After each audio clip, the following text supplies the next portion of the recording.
¿Qué tal? Buenas tardes.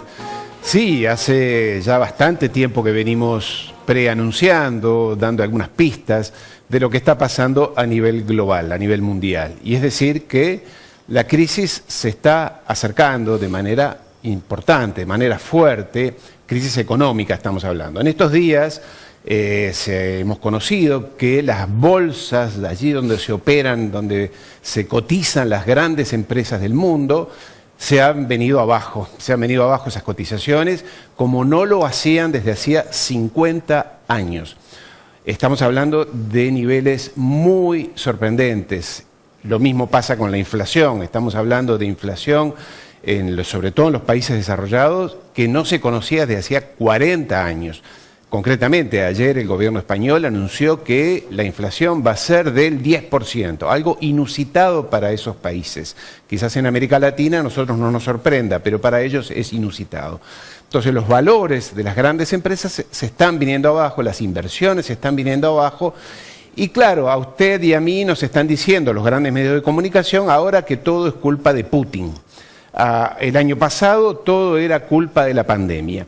Pero quienes nos dedicamos a esto y hacemos un seguimiento pormenorizado de cómo vienen las cosas, en realidad sabemos que antes de la pandemia ya estaban los signos importantes de lo que estaba pasando.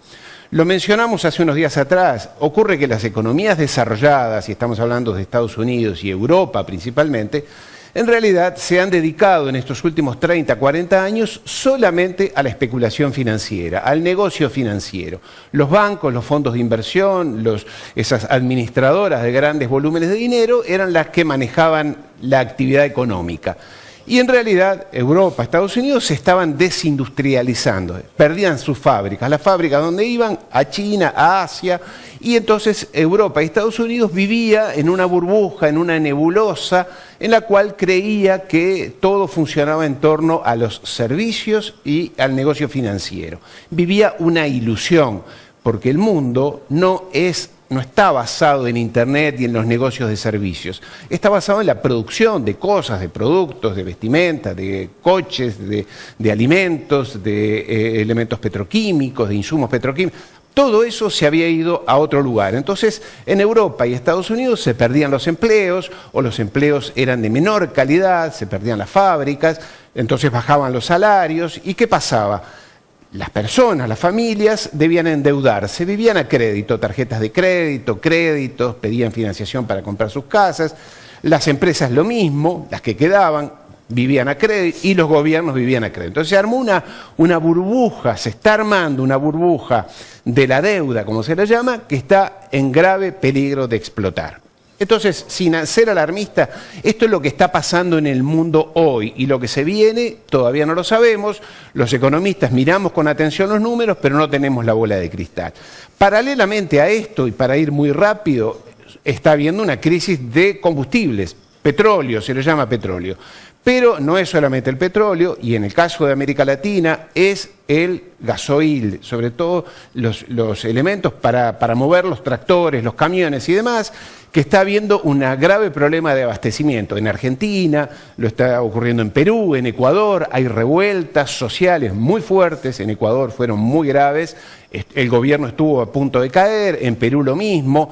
¿Por qué? Porque los pobres, que son los que siempre pagan las consecuencias, como van a pagar las consecuencias de lo que le decía que está pasando en Europa, donde Europa y Estados Unidos, que los gobiernos cómo responden ante la crisis, aumentando las tasas de interés. Eso repercute que en los países subdesarrollados van a aumentar los intereses que pagan por la deuda externa. Entonces ese es el contexto que estamos viviendo en Latinoamérica, donde hay creciente presión social, crecientes revueltas sociales, porque claro, a la gente no le alcanza el dinero para vivir y no tiene la capacidad que quizás hay en los países desarrollados para seguir endeudándose. Aquí los sueldos, los salarios no alcanzan para comer, para mandar a sus hijos a la escuela, para la salud, para la educación, para pagar la vivienda, vivir dignamente.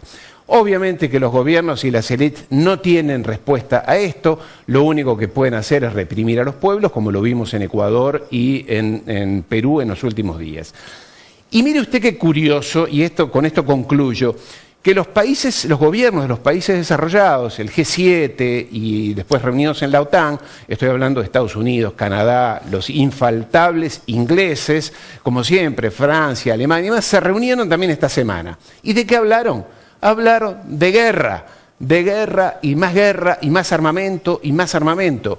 Para darle una idea, Alemania va a destinar 100.000 millones de euros a armamento y decidieron aumentar sus presupuestos, sus gastos en armas. Todos estos gobiernos que tienen graves problemas de educación, de salud, déficits sociales, que también los tienen ellos, pero hablan de armamento y de condenar a Rusia y de condenar a China y pelear con el mundo. Esta gente vive en un delirio, permítame que se lo diga de esta manera, viven en un delirio, despegados de la realidad, y de lo único que saben hablar, es el mensaje que siempre dan los anglosajones: guerra. Tenemos problema con alguien, vamos, lo atacamos y lo bombardeamos.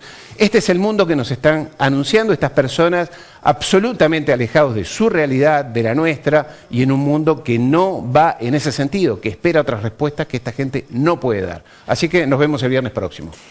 Gracias, Ariel. Gracias como siempre con toda la información. Hasta el viernes. Gracias. Un saludo. Bien.